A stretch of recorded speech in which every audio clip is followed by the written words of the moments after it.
नमस्कार दोस्तों, स्वागत है आपका diploma first semester previous year paper पे। आज हम इंजीनियरिंग फिजिक्स में 2019 का ऑब्जेक्टिव सॉल्व कर रहे हैं। तो आपका जो पहला सवाल इस पे आता है वो है which is a fundamental quantity. Which is a fundamental quantity. चार ऑप्शन आपको दिया गया है। एक है आपका length, force, work and speed. इन चारों में आपको बताना है कि कौन सा फंडामेंटल क्वांटिटी होता है। तो फंडामेंटल क्वांटिटी पहले होता क्या है, ऐसा क्वांटिटी है जो दूसरे क्वांटिटी पे डिपेंड नहीं करता अपने मेजरमेंट के लिए, उसे हम कहते हैं फंडामेंटल क्वांटिटी। ठीक है, तो इसमें कौन सा ऐसा क्वांटिटी है जो कि दूसरे पे डिपेंड नहीं करता, वो है आपका लेंथ। ऐसा क्यों? क्योंकि फंडामेंटल क्वांटिटी सिर्फ 7 ही है, ठीक है, और वो आपको याद होनी चाहिए। उसके बाद जितने बचते हैं वो होते हैं डिराइव क्वांटिटी, जैसे फोर्स हो गया, वर्क हो गया, स्पीड हो गया, दूसरे क्वांटिटीज़ पर डिपेंड करते हैं मेजरमेंट के लिए, इसलिए इसको हम कहते हैं डिराइव क्वांटिटीज़। फंडामेंटल क्वांटिटीज़ आपका लेंथ है। तो ये आपका फर्स्ट क्वेश्चन हो गया। सेकंड क्वेश्चन है कि विच is a vector quantity. Vector quantity, vector quantity किसे कहते हैं? एक ऐसा क्वांटिटी जिसके पास मैग्नीट्यूड भी हो और उसके पास डायरेक्शन भी हो। वेक्टर क्वांटिटी हम वैसे क्वांटिटी को कहते हैं जिसके पास मैग्नीट्यूड भी हो और डायरेक्शन भी हो। तो इसमें ऐसा कौन सा क्वांटिटी है जिसमें मैग्नीट्यूड भी है और डायरेक्शन भी है? तो वो ऐसा क्वांटिटी है फोर्स। फोर्स एक इसमें इन चारों में एक एकमात्र क्वांटिटी है जिसके पास डायरेक्शन भी है और फोर्स भी होता है, डायरेक्शन भी होता है और मैग्नीट्यूड भी होता है। लेकिन वर्क, स्पीड और डिस्टेंस, इनके पास सिर्फ मैग्नीट्यूड होता है, इनके पास कोई स्पेसिफिक डायरेक्शन नहीं होता है। तो ये हो गया आपका फर्स्ट और सेकंड क्वेश्चन जो हमने सॉल्व कर लिया। ठीक है, अब चलते हैं थर्ड नंबर क्वेश्चन पे। तो ये है आपका third number question, the dimension of work. Work का डायमेंशनल पूछा गया है। डायमेंशनल फार्मूला, डायमेंशन किसे कहते हैं? तो ये पार्ट्स होता है फंडामेंटल यूनिट्स का।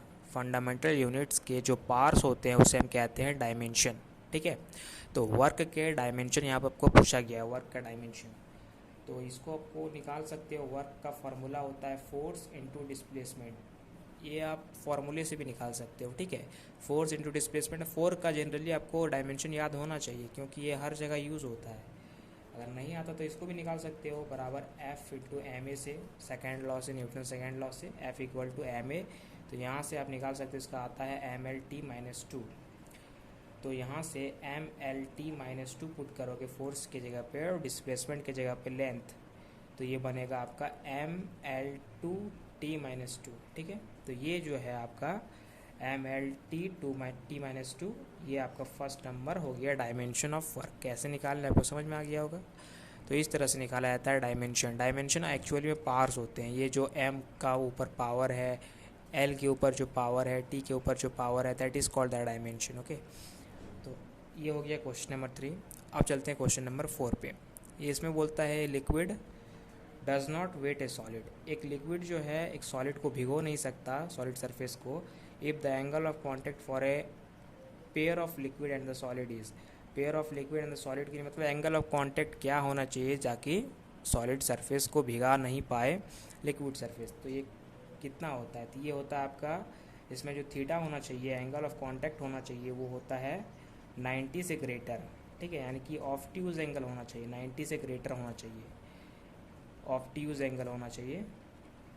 ऑफ्ट्यूज एंगल होगा तो आपका सॉलिड सरफेस नहीं भीगेगा लिक्विड से। ठीक है, यानी कि आपका आंसर होगा 120।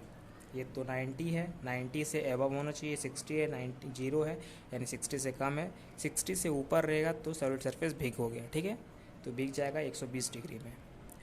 तो यहाँ तक हमने देख लिया क्वेश्चन नंबर 4 तक। आई होप आपको समझ में आ गया होगा। तो ये है आपका क्वेश्चन नंबर 5। ठीक है, क्या है? Ratio among the coefficient of linear expansion, superficial expansion and cubical expansion. तो इसका जो रेशियो होता है वो फिक्स होता है, ये आप याद कर लो, ज़्यादा बेटर होगा। ठीक है, ये होता है 1:2:3।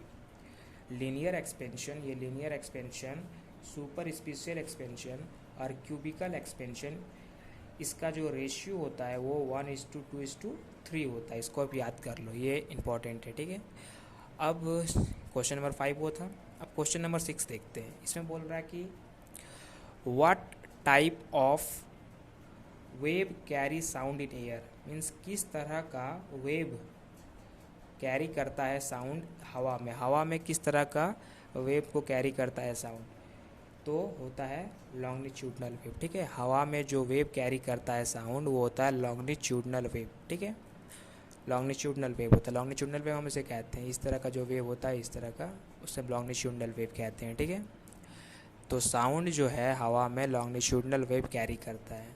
तो अब चलते हैं क्वेश्चन नंबर 7 पे। तो ये है आपका क्वेश्चन नंबर 7। ये क्या है कि equation for kinetic energy, kinetic energy के लिए आपको इक्वेशन लिखना है। तो काइनेटिक एनर्जी का मेनली आपको फार्मूला पूछ रहा है, यहाँ पे जितना भी लिखा हुआ है सब उसका फार्मूला ही है। ठीक है, क्या होगा equation for kinetic energy, formula for kinetic energy बोल रहा है हाफ mv²। ठीक है, हाफ mv² जो होता है यही होता है काइनेटिक एनर्जी का फार्मूला, याद होगा आपको। ये था क्वेश्चन नंबर 7। और क्वेश्चन नंबर 8 जो कि इसका लास्ट क्वेश्चन है, क्योंकि 8 क्वेश्चन ही होते हैं ऑब्जेक्टिव। ठीक है, तो जो इसका 8 नंबर क्वेश्चन जो कि लास्ट क्वेश्चन है वो है gravitational force between two bodies. जो दो बॉडीज़ के बीच में जो ग्रेविटेशनल फोर्स लगता है, ग्रेविटेशनल फोर्स लगता है दो बॉडीज़ के बीच में, वो कैसा होता है, वो होता है उसका नेचर कैसा होता है, वो अट्रैक्टिव होता है या फिर रिपल्सिव होता है, या फिर अट्रैक्टिव भी होता है रिपल्सिव होता है, ए और बी इसमें दोनों बोला है। ठीक है, या फिर ये कुछ नहीं होता, नन होता है। तो आपको पता होना चाहिए जो ग्रेविटेशनल फोर्स होता है दो बॉडीज़ के बीच में वो ऑलवेज अट्रैक्टिव होता है, हमेशा अट्रैक्टिव। ठीक है, उसमें रिपल्सिव नहीं लगता है और अट्रैक्टिव रिपल्सिव भी नहीं होता है, वो सिर्फ अट्रैक्टिव होता है। ठीक है, तो ये हमने टोटल 7 क्वेश्चन किए इंजीनियरिंग फिजिक्स का ऑब्जेक्टिव 2019 में। ठीक है, डिप्लोमा फर्स्ट सेमेस्टर में। तो यहाँ तक आपको समझ में आ गया होगा। टोटल 8 क्वेश्चन, 8 क्वेश्चन आपको कोई दिक्कत है तो आप कमेंट कर सकते हो, और नहीं दिक्कत है तो आप अच्छे से देखो वीडियो को। और इसके बाद जो है हम केमिस्ट्री का भी अपलोड करेंगे। Thank you.